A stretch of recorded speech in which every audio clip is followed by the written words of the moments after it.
Ako po si Attorney Jimmy Bondok, number 10 sa balota. At sa araw na ito, buong puso at buong diwa ko pong ini-endorso si Pastor Apollo Kibuloy.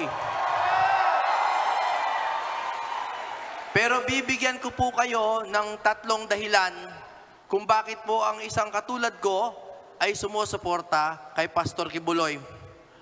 Una po, may tanong muna ako sa inyo. Ang dami nang nag-speech. Gusto nyo pa ba ako mag-speech? O kantahan ko na lang kayo? Ha? Tamo? Ganyan naman ang ugali nyo eh. Hindi, ganito po. Iiksian ko yung speech. Tapos kung mamarapatin ng aking mga kasamahan, kakantahan ko kayo ng konti. Kahit wala akong bayad, basta may budget. Wala. Hindi, pinaliligaya ko lang kayo dahil lahat po tayo ay pagod sa politika kuminsan.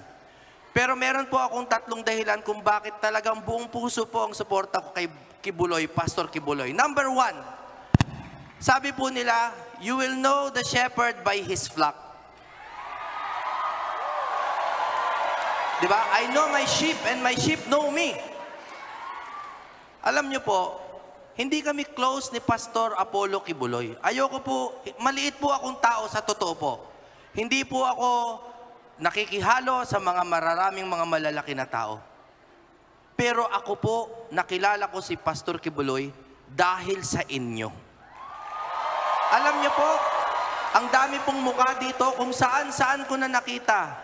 Yung iba nakikita ko sa Facebook, yung iba nakikita ko sa mga rally. Ulit-ulit po. Nagkakapalitan na po tayo ng muka. Pero ang napansin ko po, ang ugali po ninyo, bagamat may pagkakaiba-iba, sa gitna, sa kaibuturan, ay pare-parehong may kabutihan. Alam niyo po, katulad po ni Pastor Kibuloy at ni Senator Bato, na hindi kami politiko,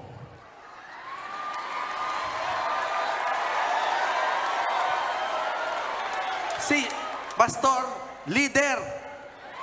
Tama? Si Senator Bato, fighter. Lalo naman ako hindi politiko. Dahil ako po, kahit nag-abogado ako, no, nag-singer ako po ang gusto ko pag-ibig lang. Kaya ako po, lover.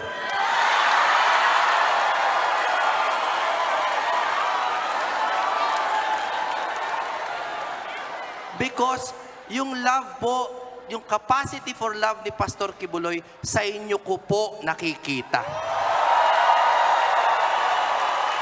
Iiksian ko na to dahil nga sabi ko 3 dahilan, tas kakantahan ko po kayo ng kaunti. Number 2, no? Si Pastor Kibuloy po ay nakakulong sa ospital. Tama ba yun? Kaya gusto ko po siya, bilang abogado, dito po lalabas yung aking konting fighter. Pahiram po, konti lang. Kahapon po, kami po ay naghain ng kaso sa ombudsman. Laban kay Speaker Martin Romualdez.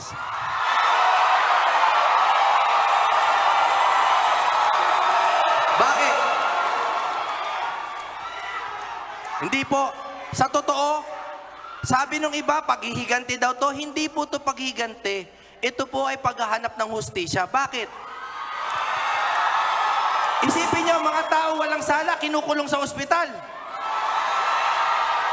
Pero yung mga nagpapalsify ng budget, malaya.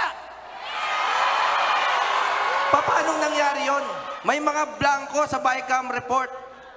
Pagpasa bigla sa Pangulo, may 241 billion na. Kaya po kami ay nag-file ng kaso na falsification of legislative documents at paglabag po sa RA 3019 or yung Anti-Graft and Corrupt Practices Act. Yan po ay hindi paghihiganti. Pero kaya ko sinusuportahan si Pastor Kibuloy dahil para sa akin siya ngayon ang muka ng kawalan ng hustisya sa sistema ng Pilipinas.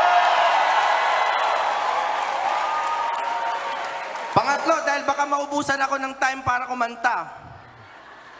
Ako po ay number 10. Number 10 po ako sa balota. Napakagandang numero, no? Talagang kaloob po ng Diyos sa akin yan dahil hindi naman ako masyadong kilala sa politika, binigyan ako ng napakagandang 10. Ano po ba na naiisip nyo sa number 10? Commandments. The 10 commandments. Kung ano-ano iniisip nyo, puro mali.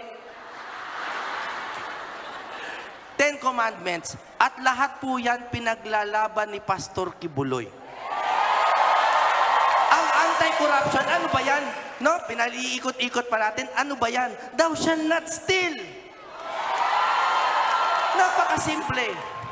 Yung nangyayari sa PhilHealth, alam niyo po, ang tagal ko sa PAGCOR, may mga pasyente nakakulong sa ospital, hindi makabayad.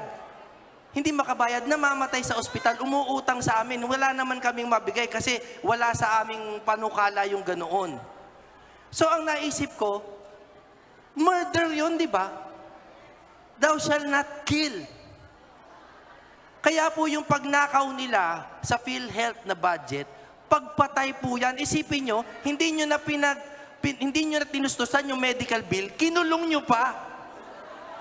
At ako po, nung ako'y naroon talaga pong nagdurugo yung puso ko, promise, wala akong showbiz ito. Ako po ay talagang naiiyak ko minsan dahil may humihingi. Sasabihin, sir, pumutok yung, kung ano man ang pumuputok. Pumunta ako sa public hospital, walang space. Pumunta ako sa private para hindi ako mamatay. Inoperahan ako. Paggising ko, sabi sa akin, ma'am, magaling na po kayo. May utang kayong 300,000. Hindi po ba? Kaya po ako ay naniniwala kay Pastor Kibuloy dahil alam ko that he is a true leader.